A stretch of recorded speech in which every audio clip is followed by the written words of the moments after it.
देखिए प्यारे विद्यार्थियों से आज हम बताने जा रहे हैं कि विवरत श्रृंखला यौगिक कैसे होते हैं, किनको कहते हैं, जो कि कक्षा 10वीं के सिलेबस का एक अहम हिस्सा है। ठीक है बेटा। अब देखिए विवरत श्रृंखला यौगिक कौन से होते हैं, आपको हमने लास्ट वीडियो में भी बताया था कि में यौगिक जो कार्बन कार्बन की श्रृंखला से बने हुए होते हैं, खुली श्रृंखला होती है, शाखित श्रृंखला भी हो सकती है, परंतु चक्रीय श्रृंखला नहीं हो सकती, उनको हम विवरत श्रृंखला यौगिक बोलते हैं, जिनको हम ओपन चेन कंपाउंड कहते हैं अंग्रेजी में। अंग्रेजी के नाम से बड़ा अच्छा समझ में आता है ये। इसको हम कहते हैं ओपन चेन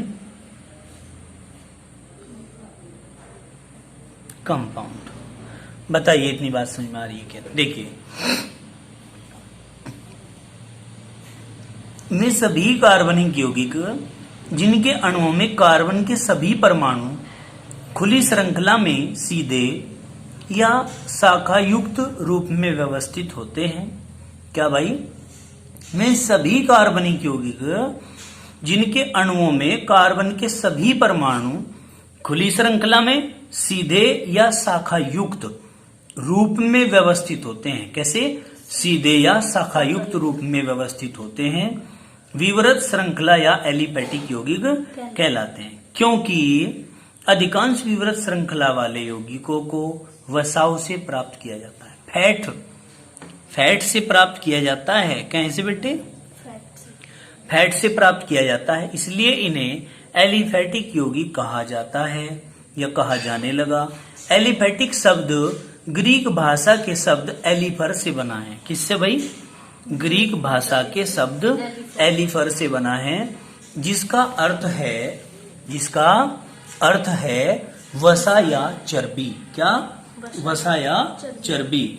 एलिफैटिक शब्द का प्रयोग सर्वप्रथम हाफमैन ने किया था। किसने किया था?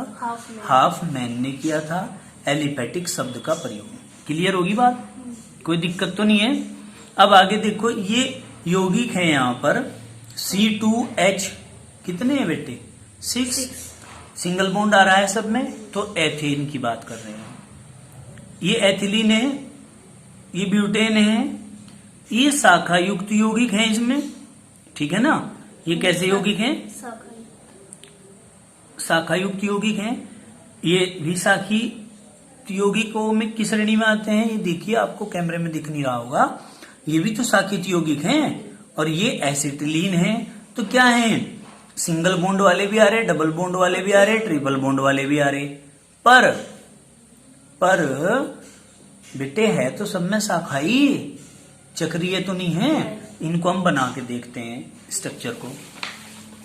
लाइए देखिए कैसे। सबसे पहले बात कर रहे हैं हम किसकी? एथेन की, यानी कि carbon single bond carbon, single bond hydrogen, single bond hydrogen, single bond hydrogen, hydrogen hydrogen hydrogen. ठीक है? क्या होता है ये होता है एथेन होता है। ठीक है? ये एथेन है। दूसरा क्या है?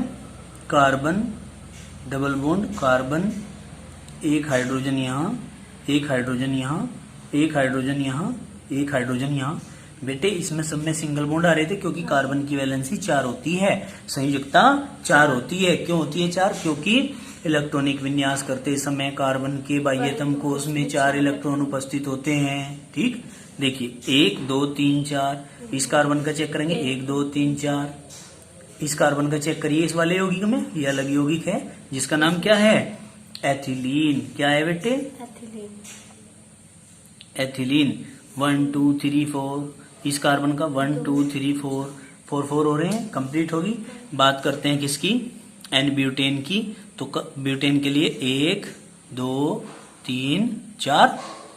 ब्यूटेन के लिए 4 कार्बन आएंगे। कार्बन की वैलेंसी कितनी होती है? 4। तो एक तो ये है, दूसरी, तीसरी, चौथी, जोड़ दो हाइड्रोजन सबके साथ। इस कार्बन के लिए 1 2 3 4, जोड़ दो हाइड्रोजन। इसके लिए 1 2 3 4 जोड़ दो हाइड्रोजन। इस कार्बन के लिए 1 2 3 4 क्या लिखेंगे बेटे? N butane. क्लियर होगी? कोई दिक्कत तो नहीं है बेटा? चलिए आगे चलते हैं हम। बेटे कोई भी शाखा युक्त यदि यौगिक बनाना हो तो क्या करेंगे हम? पता है उस बात का आपको? देखो 1 2 3, ठीक है, 1 2 3 hydrogen hydrogen hydrogen hydrogen hydrogen. इस कार्बन के लिए 1 2 3 और 1 4 पूरे हो गए। इस कार्बन के लिए देखो 1 2 3 और 1 4 पूरे हो गए। इस कार्बन के लिए बेटे यहां से शाखा निकल गई। इस कार्बन के देखियो 1 2 3 4, ठीक। इस कार्बन के देखियो 1 2 3 4, कंप्लीट हो रही बात। तो ये क्या बन गई? ये सीधी एक श्रृंखला थी। मतलब इसको हम ऐसे समझते हैं कि ये कार्बन कार्बन की हमारी एक 1 2 3, ठीक। नीचे की साइड भी चले गए, यहां से कार्बन चले गए, क्या बन गई? सीधी श्रृंखला में शाखा निकल गई। तो इसे क्या कह रहे हैं हम? क्या कह रहे हैं? शाखा युक्त यौगिक। आई नहीं समझ बात? बेटे सीधे चलते चलते शाखा नहीं निकल गई कैसे में, तो शाखा युक्त यौगिक हो गए। समझ गए? हाँ, ये यहाँ पे कार्बन की शाखा ही तो चलेगी, कार्बन से कार्बन ही तो जुड़ेगा शाखा में भी। आई समझ में? हाइड्रोजन ही आ रहे बराबर में। हाइड्रोजन तो 7 लगने वाले हैं, समझ गए? कार्बन से कार्बन पे ही चलेंगे हम शाखा की अगर बात करते हैं, ठीक है। नहीं, शाखा के अंदर शाखा की जो बात कर रही है, जो शाखा शब्द आ रहा है, इस शाखा शब्द में केवल कार्बन ही आएंगे, कार्बन की ही गिनती होगी। कार्बन ही कार्बन से जुड़ेगा शाखा में, अन्य कोई नहीं जुड़ सकता। क्यों? क्योंकि आपको क्या पढ़ रहे हैं? ऑर्गेनिक केमिस्ट्री, मतलब कार्बनिक रसायन और कार्बनिक रसायनों के यौगिक, ठीक है। आगे चलो। तो ये बात भूलनी नहीं है बिल्कुल भी। गिनती में कौन गिना जाएगा? कार्बन। कार्बन की स्थान कोई और नहीं ले सकता। अब देखिए ध्यान से सुनो, ये यौगिक बना है। कौन सा यौगिक? ये जो हमने अभी बनाया है, ये वाला। दोबारा बना देता हूं मैं।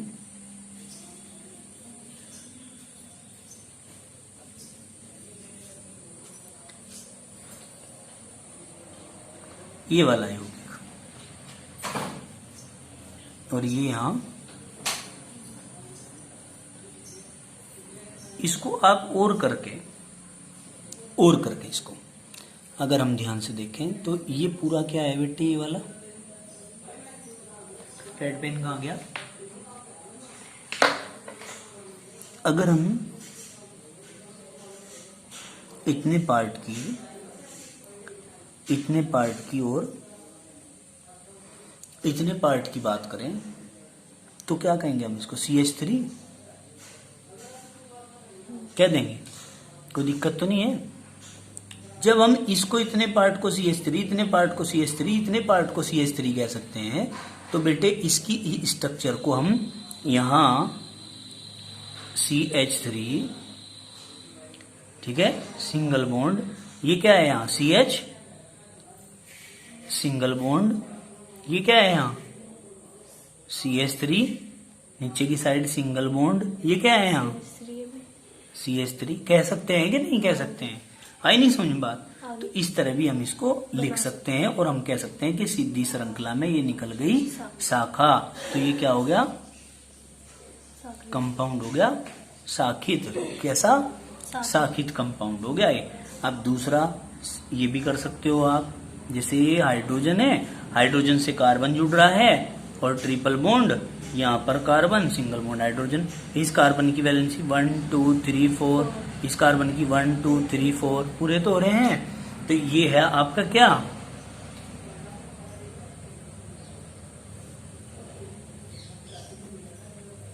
एसिटिलीन। कंप्लीट होगी बात, कोई दिक्कत तो नहीं है। अब इन कंपाउंड को बना के देखियो, आप सीखियो इन्हें बनाना। अब देखो बेटे, हम क्या कहते हैं विशेष में क्या कहेंगे, ध्यान से देखो।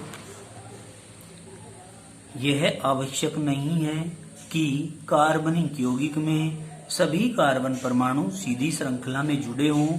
ये भी जरूरी नहीं है कि सारे के सारे सीधी श्रृंखला में जुड़े हुए हों। जैसे ब्यूटेन में 4 कार्बन परमाणु, अभी ब्यूटेन का हमने एग्जाम्पल पढ़ा था, उसमें 4 कार्बन परमाणु सीधी श्रृंखला में थे तथा शाखा श्रृंखला में जुड़कर अलग अलग संरचना बना लेते हैं। वे शाखित श्रृंखला में जुड़ के क्या कर लेते हैं भाई, अलग अलग संरचना बना लेंगे। अभी हम इसको बना के भी दिखाएंगे आपको। नंबर 1 पॉइंट, जब ब्यूटेन 4 कार्बन परमाणुओं की सीधी श्रृंखला में है तो इसे हम एन ब्यूटेन कह देते हैं। और ये जो एन शब्द होता है ये नॉर्मल के लिए लगता है। जब श्रृंखला बिल्कुल सीधी होती है तो हम उसको नॉर्मल चेन बोलते हैं, उसके लिए एन का इस्तेमाल करते हैं। किसका? एन का यूज करते हैं। क्लियर हुई बात, कोई दिक्कत तो नहीं है। दूसरी बात, जब 3C परमाणु सीधी श्रृंखला में, यानी कि 3 कार्बन परमाणु, 3C मतलब 3 कार्बन परमाणु सीधी श्रृंखला में, चौथा कार्बन परमाणु शाखा में जुड़ा हो तो इसे आइसोब्यूटेन कह देते हैं। क्या कह देते हैं भाई? आइसोब्यूटेन। समझ में आ गई बात है? हाँ सही कह रहे वही। अब आगे देखिए आप लोग, देखो यहाँ क्या हुआ, यहाँ पर कार्बन की सीधी श्रृंखला थी, यहाँ पर चले तो क्या हुआ, एक CH3 जो यहाँ जुड़ा हुआ था वो CH3 तो आ गया यहाँ, और यहाँ पे था 2, वो 2 का हाइड्रोजन चला गया यहाँ। अब हम उसे बना के दिखाएंगे, ठीक है? लाओ दिखाओ मुझे। देखो CH3 single bond CH2 single bond CH3, आगे देखो 2 सिंगल बॉन्ड CH3, 1 2 3 4, ठीक है? कोई दिक्कत तो नहीं है। 4 है बेटे कार्बन के। जब सीधी श्रृंखला है तो क्या कह दिया, N। 1 2 3 4 4 के लिए BUTANE ब्यूटेन, ये लगा दिया हमने, ठीक है? 4 के लिए ब्यूटेन लिखते हैं, ठीक? ये सब समझ में आएंगे तुम्हारे आगे, अभी तो स्ट्रक्चर ही समझा रहे, ठीक है? आगे चल के ये खुद पता चल जाएगा तुम्हें कि ब्यूटेन कैसे आया। अब देखिए हमने क्या करना है, हमने यहां से ये कार्बन कार्बन ले लें, खाली carbon single bond carbon single bond carbon single bond carbon थे ना, ये थे, ये 4 कार्बन थे। हमने क्या किया, इस पर 3 हाइड्रोजन थे, इस पे 2 थे, इस पे 2 थे और इस पर 3 थे। तो हमने क्या किया, 1 2 3, ये वाला कार्बन ये ले लिया, यहाँ सबको सिंगल बॉन्ड से जोड़ दिया। यहाँ इसके साथ में क्या जुड़े हुए थे, 3 थे जुड़े हुए यहाँ हाइड्रोजन, तो ये 3 के 3 CH3 आ गया यहाँ हमारा, ठीक है? यहाँ पे क्या था, इधर यहाँ भी CH3 था, यहाँ क्या था, 2 था, यानी कि यहाँ पर 2 था, ठीक? यहाँ भी तो 2 था, तो यहाँ से अगर एक हाइड्रोजन में यहाँ भेज दूं CH3 हो जाएगा, CH3 यहाँ क्या हो जाएगा, खाली CH, तो ये बन गई तो स्ट्रक्चर, ये कहीं की बन गई, आइसोब्यूटेन। क्लियर होगी बात, क्या बन गया, ये आइसोब्यूटेन बन गया। तो इस तरीके से बेटे हम स्ट्रक्चर को बना सकते हैं। अब आगे देखिए, 3rd पॉइंट क्या कहते हैं इसमें, एन ब्यूटेन तथा आइसोब्यूटेन का आणविक सूत्र समान है, मतलब इनके अंदर कार्बन और हाइड्रोजन दोनों के समान है, लेकिन इनकी संरचना अलग अलग है। अतः ऐसे यौगिक जिनका आणविक सूत्र समान होता है परंतु संरचना भिन्न भिन्न होती है, उन्हें हम संरचनात्मक समावयवी नाम दे देते हैं। क्या कह देते हैं उनको हम, संरचनात्मक समावयवी, मतलब जिनका अणुसूत्र समान हो परंतु संरचना दोनों की भिन्न भिन्न हो, उनको हम क्या नाम देते हैं, संरचनात्मक समावयवी कहते हैं उनको। बहुत ज्यादा इंपॉर्टेंट चीज चल रही तुम्हारी ये समझने की, ठीक है? आगे चलते हैं, संवृत श्रृंखला यौगिक अथवा चक्रीय यौगिक। विवृत वाले तो खत्म हो गए, अब संवृत वाले चल गए। संवृत से माने सहित, व्रत माने व्रत, यानी कि गोले सहित, जिनमें स्ट्रक्चर का गोला बनेगा, जहां से स्टार्टिंग हुआ बाद में अंत वहीं पर आकर के होगा। देखिए, वे सभी कार्बनिक यौगिक जिनमें कार्बन परमाणु एक बंद श्रृंखला अथवा चक्र के रूप में व्यवस्थित रहते हैं। काहे के रूप में भाई, बंद श्रृंखला अथवा चक्र के रूप में व्यवस्थित होते हैं या रहते हैं संवरण श्रृंखला या चक्रीय यौगिक कहलाते हैं। क्या कहलाते हैं? संवरण श्रृंखला अथवा चक्रीय यौगिक कहलाते हैं। इन्हें 2 वर्गों में बांट सकते हैं। कितने वर्गों में भाई? 2 वर्गों में विभाजित किया जा सकता है। नंबर 1 एरोमेटिक यौगिक, नंबर 2 एलिसाइक्लिक यौगिक। क्या? एलिसाइक्लिक यौगिक। बताओ समझ में आई क्या बात? कोई दिक्कत तो नहीं है? अब देखो बेटे, एरोमेटिक क्या होते हैं, एलिसाइक्लिक क्या होते हैं। सबसे पहले एरोमेटिक। एरोमेटिक यौगिक अपनी एक खास पहचान रखते हैं। क्या? एरोमा। क्या है बेटे? AROMA, aroma. एरोमा शब्द से एरोमेटिक का इस्तेमाल हुआ, यूज हुआ या कहा जाने लगा एरोमेटिक यौगिक। इनको क्यों कहा जाने लगा? क्योंकि एरोमा से इनकी उत्पत्ति हुई है, और एरोमा का मतलब है सुगंध। लैटिन भाषा का वर्ड है ये, और इसका मतलब क्या होता है भाई? सुगंध, मतलब स्मेल। एक अलग सी स्मेल इनके अंदर आती है, ठीक है नहीं? एक स्पेसिफिक स्मेल होती है इनकी, ठीक है। अब देखिए, इन यौगिकों में एक विशेष प्रकार की गंध आती है। क्या आती है भाई? एक विशेष प्रकार की गंध। एरोमेटिक शब्द अंग्रेजी के एरोमा शब्द से बना है, ठीक है, जिसका मूल अर्थ विशिष्ट गंध है। क्या है? विशिष्ट गंध। आगे में ये बातें सारी। एरोमेटिक शब्द का प्रयोग सर्वप्रथम कैकुले ने किया था। किसने किया था? कैकुले ने। कैकुले एक वैज्ञानिक था बेटा। अब देखो, अधिकतर एरोमेटिक यौगिक बेंजीन के व्युत्पन्न है। किसके? बेंजीन के व्युत्पन्न है, मतलब बेंजीन के बने होते हैं। अधिकतर जो यौगिक हैं, अधिकतर एरोमेटिक यौगिक बेंजीन के बने हुए होते हैं, तथा इनमें मूल सदस्य बेंजीन है। इनका जो मूल सदस्य है वो कौन है भाई? बेंजीन। एरोमेटिक शब्द 2 प्रकार के होते हैं, या एरोमेटिक पदार्थ भी 2 प्रकार के होते हैं। शब्द कह रहा हूं मैं, गलती है वो मेरी, शब्द नहीं। एरोमेटिक पदार्थ ये भी 2 प्रकार के होते हैं। एक होता है समचक्रीय या कार्बोचक्रीय यौगिक। समचक्रीय में यौगिक होते हैं जिनमें केवल कार्बन कार्बन कार्बन की ही चेन होती है, उसको कहते हैं समचक्रीय या कार्बोचक्रीय। भाई जिसमें कार्बन ही आ रहा हो वो कार्बोचक्रीय होता है। और विषम चक्रीय में यौगिक होते हैं बेटे जिनमें कार्बन की श्रृंखला में कार्बन के साथ साथ कोई अन्य तत्व भी आ जाता है, जैसे नाइट्रोजन, ऑक्सीजन, फ्लोरीन, सल्फर, कोई सा भी आ सकता है, तो वो हो जाता है विषम चक्रीय यौगिक। बताओ इतनी बात समझ में आई क्या? कोई दिक्कत तो नहीं है? तो आगे पढ़ाऊं और। अब देखो, समचक्रीय यौगिक। क्या? समचक्रीय या कार्बोचक्रीय यौगिक। देखो, किसको बोलते हैं समचक्रीय या कार्बोचक्रीय यौगिक? अभी अभी हमने बताया है आपको। जब एरोमेटिक यौगिक में सवर्ण श्रृंखला केवल, मतलब वो जो गोल श्रृंखला होती है वो केवल कार्बन परमाणुओं से ही बनी होती है। क्या? जब एरोमेटिक यौगिक में सवर्ण श्रृंखला केवल और केवल कार्बन परमाणुओं से बनी होती है, तब हम इन यौगिकों में बंद श्रृंखला के विरचन में कार्बन के अतिरिक्त कोई अन्य तत्व नहीं आता। हम बार बार वही बात कह रहे हैं कि केवल और केवल कौन होता है? कार्बन होता है। विरचन मतलब एक स्थान से दूसरे स्थान पर घूमना, ठीक है। तो उसमें कार्बन के अलावा अन्य कोई तत्व नहीं आता है या कोई तत्व भाग नहीं लेता है, तब हम इन्हें असंतृप्त चक्रीय हाइड्रोकार्बन भी कह देते हैं। अब असंतृप्त आ गया नाम। असंतृप्त का मतलब, इसका मतलब डबल या ट्रिपल बॉन्ड भी इनमें हो सकता है, ठीक है, भी कहते हैं। अब देखिए, असंतृप्त चक्रीय यौगिक भी हम इनको, सिंगल भी होगा डबल भी होगा, ठीक है। अब देखो उदाहरण में क्या है, बेंजीन, फिनोल, एनिलीन, टॉलुइन आदि। अब बेंजीन में क्या है? बेंजीन में बेटे मैं तुम्हें सारी की सारी चीजें बता दूं, कार्बन के अतिरिक्त और कोई नहीं आना इसमें, ध्यान रखियो। क्यों? क्योंकि सारे क्या हैं? कार्बनिक यौगिक हैं। अब देखो हम बात कर रहे हैं किसकी? बेंजीन की। बेंजीन में होते हैं 6 कार्बन, एक सिंगल बॉन्ड कार्बन, फिर डबल बॉन्ड कार्बन, फिर सिंगल बॉन्ड कार्बन, फिर डबल बॉन्ड कार्बन, फिर सिंगल बॉन्ड कार्बन, फिर double bond, double single double single double single. Clear?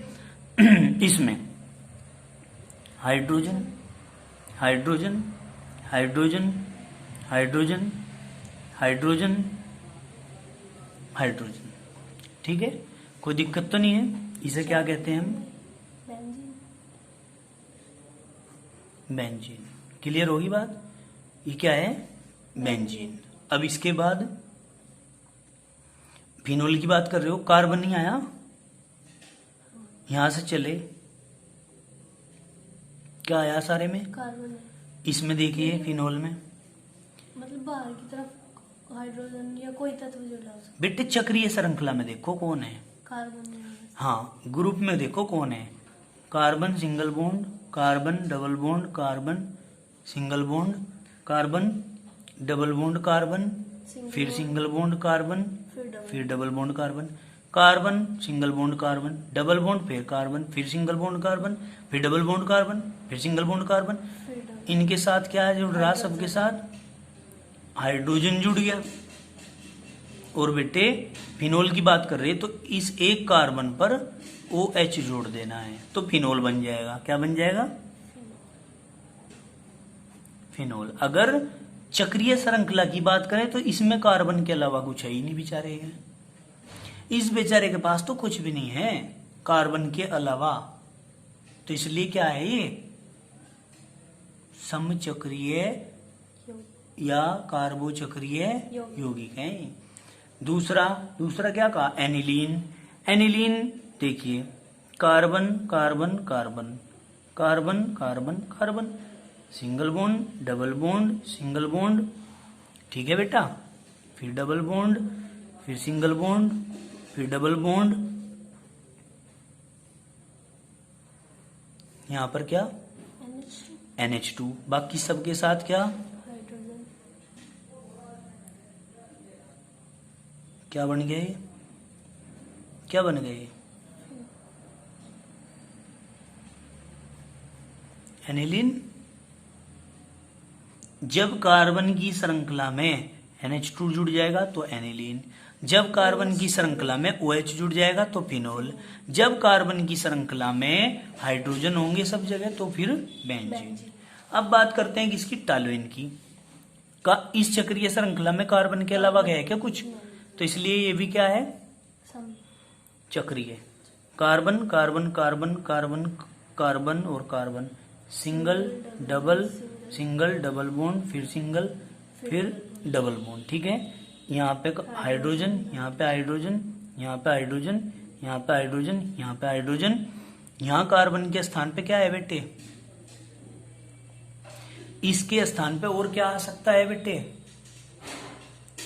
आप टॉलुइन की बात कर रहे हैं, टॉलुइन में CH3 आएगा, याद करने पड़ते हैं, ठीक है नहीं, टॉलुइन में क्या आएगा CH3। जब बेंजीन में CH3 जुड़ गया तो क्या बन गया टॉलुइन, TOLUENE, टॉलुइन। समझ में आई बात, टॉलुइन बन गया। और बेटे इस चक्रीय श्रृंखला में क्या है, कार्बन के अलावा कुछ और भी है क्या, जब इस श्रृंखला में कार्बन के अलावा कुछ और नहीं है तो हम इसे क्या कहेंगे, समचक्रीय यौगिक कहेंगे, ठीक है। अब बात करते हैं किसकी, विषम चक्रीय यौगिक की। तो बेटे मैं फटाफट इसको समझा देता हूं क्योंकि समय पूरा हो गया है आपका। देखो ध्यान से, विषम चक्रीय यौगिक आप नाम से ही इसको समझ सकते हैं, विषम चक्रीय मतलब चक्र में कुछ और भी आएगा कार्बन के अलावा। हाँ देखो, जब चक्रीय यौगिक में या यौगिक के चक्र में कार्बन परमाणु के अतिरिक्त अन्य कोई परमाणु भी होता है तो ऐसे यौगिक को विषम चक्रीय यौगिक कहते हैं। उदाहरण के तौर पर हम क्या कह सकते हैं, पिरिडीन, फ्यूरान, पाइरोल आदि, ये नाम है यौगिकों के, याद करने। पिरिडीन के चक्र में नाइट्रोजन परमाणु, फ्यूरान के चक्र में ऑक्सीजन परमाणु और पाइरोल के चक्र में नाइट्रोजन परमाणु उपस्थित होते हैं। किसके स्थान पर, कार्बन के स्थान पर, ठीक है। अब देखिए जरा इनका देख लो, सकल सूरत कैसी है ये बेचारे कंपाउंड। 1 2 3 4 5 6, 6 कार्बन है बेटे। 6 कार्बन में एक कार्बन की जगह नाइट्रोजन लगा दिया, क्या बन गया पिरिडीन।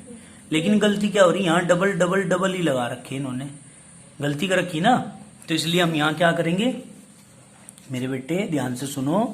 देखो कार्बन कार्बन फिर कार्बन और फिर यहाँ पे नाइट्रोजन, फिर यहाँ कार्बन, ठीक है, यहाँ कार्बन और फिर यहाँ भी कार्बन है। तो हम क्या करेंगे, देखो ध्यान से समझने की जरूरत है। यहाँ डबल बॉन्ड, यहाँ डबल बॉन्ड, यहाँ डबल सिंगल बॉन्ड, यानी कि अब गलती क्या हो रही है वो देखनी है।